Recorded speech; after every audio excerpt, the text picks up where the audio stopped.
83. Baik, berikut soal nomor 1. Sebutkan perbedaan bisnis tradisional dengan e-bisnis. Bisnis tradisional memiliki jangkauan audiens hanya berada di wilayah tertentu saja atau lokal.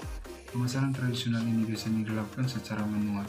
Cara pendekatan ke calon konsumen harus pendekatan secara fisik, berjumpa langsung dengan mendapatkan kepercayaan dari konsumen. Sedangkan e-bisnis, kegiatan bisnis yang dilakukan secara otomatis dan semi-otomatis dengan menggunakan sistem informasi komputer atau yang dilakukan secara elektronik yang juga melibatkan seperti komputer dan internet. Jangkauan audiens e-bisnis, kita bisa menjangkau global, tidak hanya secara lokal saja. Menggunakan digital marketing, kita bisa mendapatkan audiens yang lebih luas karena kebiasaan orang saat ini menggunakan internet yang masif. Soal nomor 2, metode pengembangan sistem apa yang paling cocok untuk membangun sistem e-bisnis? Jelaskan. Di sini saya menggunakan metode in-house development.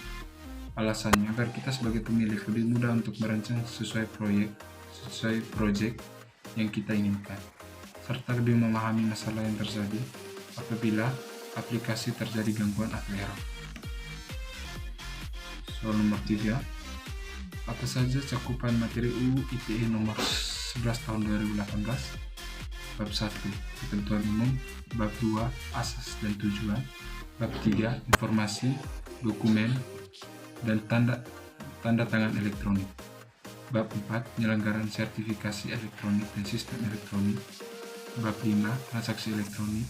Bab 6, nama domain, hak kekayaan intelektual, dan perlindungan hak pribadi. Bab 7, perbuatan yang dilarang. Bab 8, penyelesaian sengketa. Bab 9, peran pemerintah dan peran masyarakat. Bab 10, penyidikan. Bab 11, ketentuan pidana. Bab 12, ketentuan peralihan. Bab 13, ketentuan penutup. Nomor 4, apa yang dimaksud dengan analisis SWOT? Serta lakukan analisis SWOT untuk satu e-commerce yang ada di Indonesia.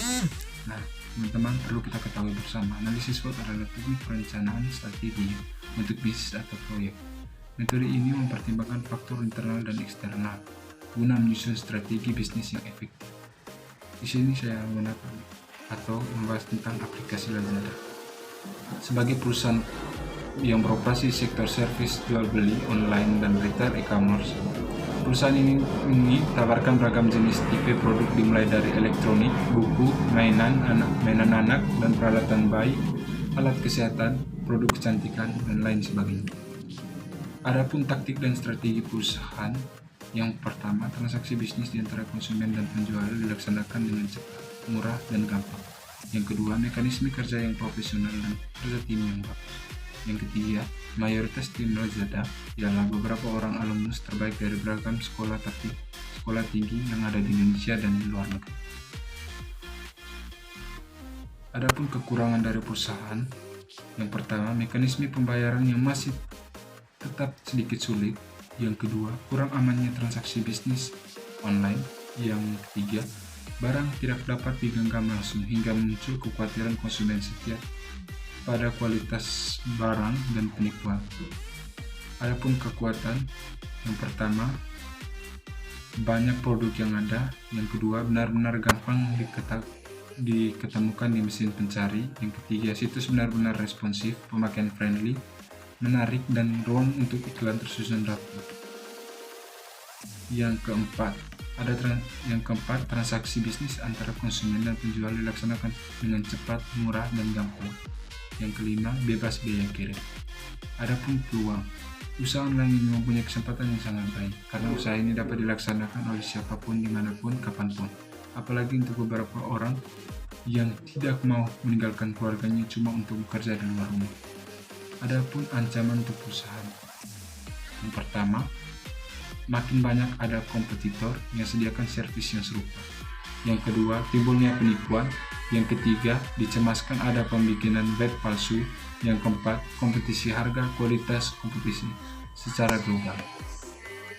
Soal nomor 5, sebutkan apa yang menjadi hambatan e-bisnis di Indonesia. Ada tiga hambatan yang menghambat e-bisnis di Indonesia. Yang pertama, sebagian masyarakat belum siap menerima kemajuan teknologi dan membawa perubahan cara berkomunikasi dan berbisnis. Yang kedua, sebagian masyarakat taraf pendidikannya belum terdidik dalam menerima teknologi maju. Yang ketiga, sebagian masyarakat menganggap bahwa akses internet suatu yang mahal, terlebih untuk akses secara global. Ya, soal 6, apa saja aktivitas bisnis to customer atau B2C? B2C merupakan bisnis yang melakukan pelayanan atau penjualan barang atau jasa kepada konsumen, perorangan, atau grup secara langsung. Contohnya bisnis makanan, toko distro baju, jual pulsa online, dan lain sebagainya. Soal nomor 7, jelaskan evolusi dari B2C di Indonesia. B2C merupakan bisnis yang melakukan pelayanan atau penjualan barang atau jasa kepada konsumen perorangan atau grup secara langsung. Istilah B2C pertama kali digunakan oleh Michael Aldrich di tahun 1979. B2C merujuk pada salah satu model bisnis atau penjualan produk langsung kepada pelanggan. Produk dan jasa yang ditawarkan pun seluruhnya digunakan secara langsung oleh konsumen, bukan untuk keperluan bisnis lain. Di awal perkembangannya, model bisnis B2C konvensional merujuk pada aktivitas jual beli produk dan jasa di pusat perbelanjaan, supermarket, restoran, dan lainnya. Dulu, untuk mendapatkan kebutuhan, seorang harus datang ke tempat di mana barang dan jasa tersebut dijual. Salah satu perusahaan yang ada di Indonesia yang menerapkan model bisnis B2C yakni McDonald. McDonald sendiri hadir di Indonesia pada tanggal 23 Februari 1991, tepatnya di Gedung Sarinah, Jakarta.